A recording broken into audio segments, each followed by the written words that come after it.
back to this week's episode of EVTV. I'm Will. And I'm Jordan. EVTV is entering a nationwide media contest.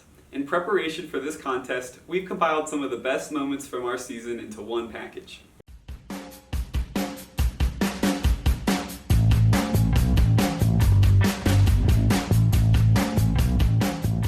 Welcome back To this week's episode of EVTV. I'm Langston. And I'm Sam. I'm Jack. And I'm Brady. I'm Sam. And I'm Zosha. I'm Emily. And I'm Will. I'm Jordan. And I'm Kim. I'm Franco. And I'm Tori. What's that, Santa? You like to ski?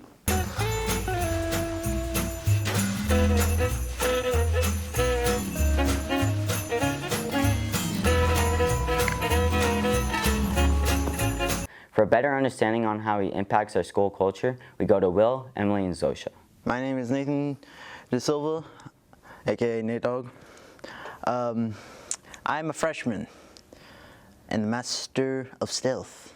We've seen hot stuff at pep rallies, sports games, and other school events. But the question remains, who is under the mask? At Eagle Valley High School, there is one who is taller than the rest.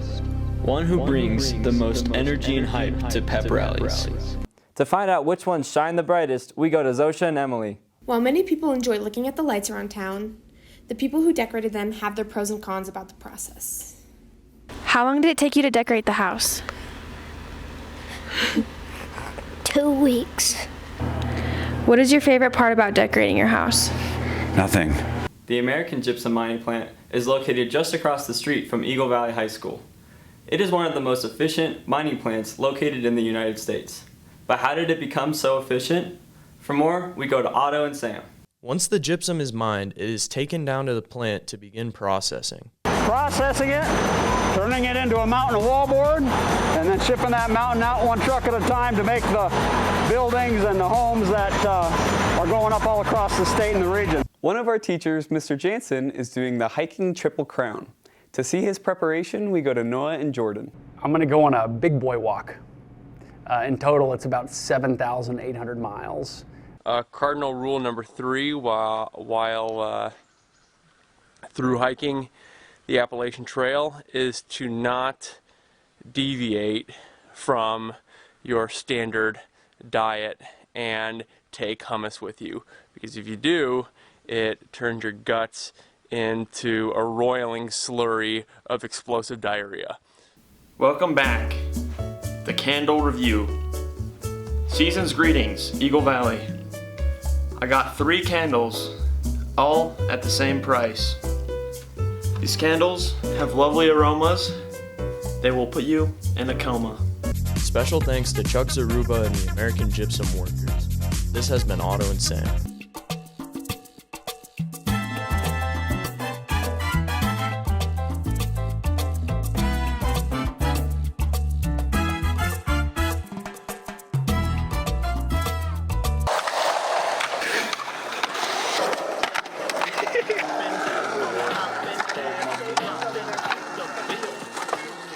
This semester, we've seen a spike in COVID cases that have resulted in numerous absences.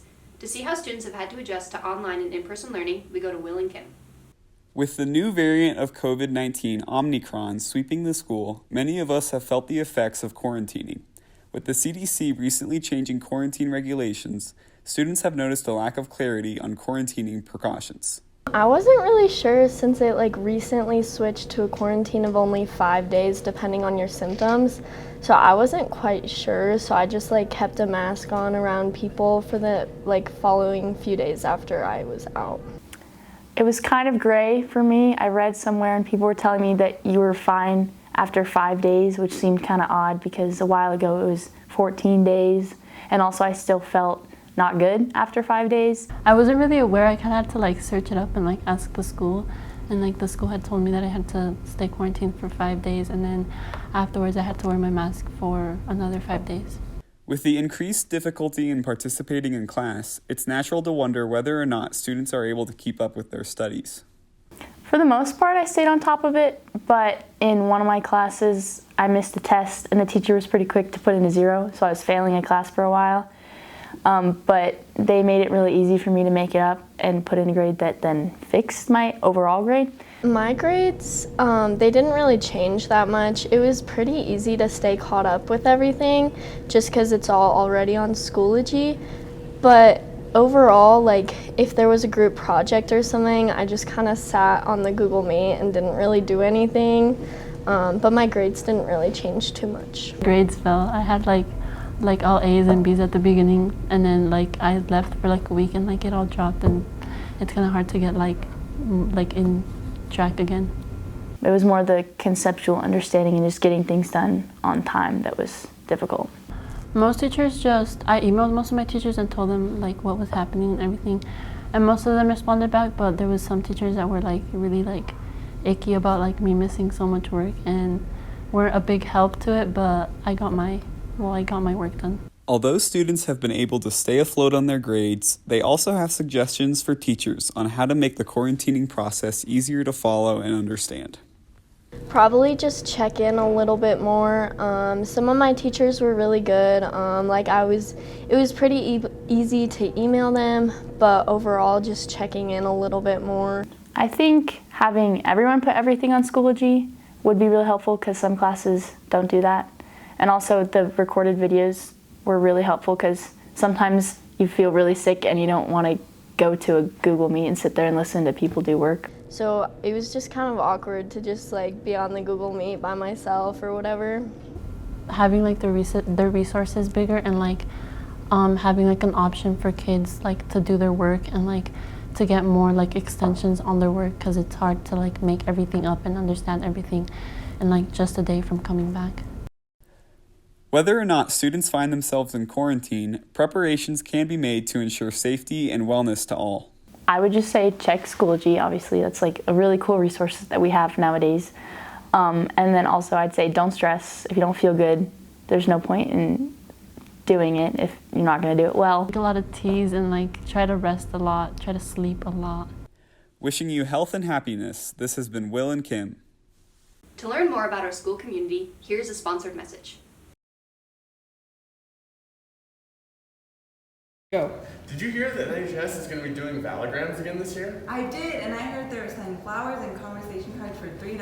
Wow, I also heard that they're going to be selling them from the 3rd to the 12th in front of the Eagle. Awesome, please support NHS.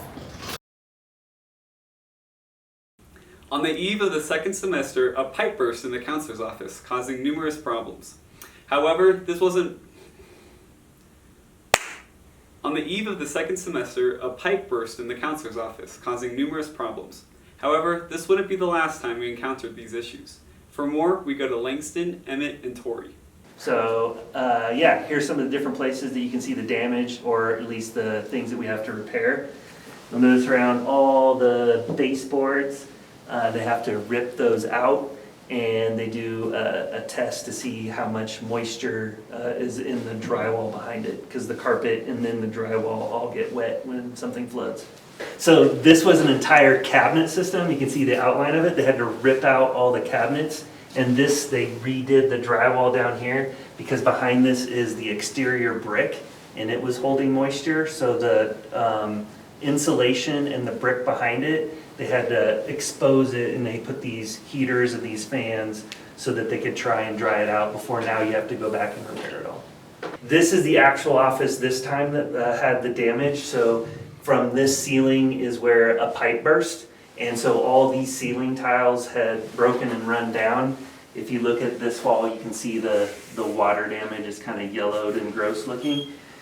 And we'll show you the furniture. All the furniture in this particular office is destroyed, and then they had to go into this wall and do the same thing. So they cut out this middle section so they could pull out the insulation from there, and then now they'll have to patch, repaint, redo everything in this. This is the pile of all the furniture that was in all the different offices. You can see some of them, like that one over there was in the office that directly got water damage, so it's like bowed and flexed, and it's basically you can't reuse it or repair it. But other things we had to move out. This is all the furniture that was in the office spaces that direction, because we tried to remove it and get it away from the water as it was like filling up. Thanks for watching this week's episode of EVTV. See you next week.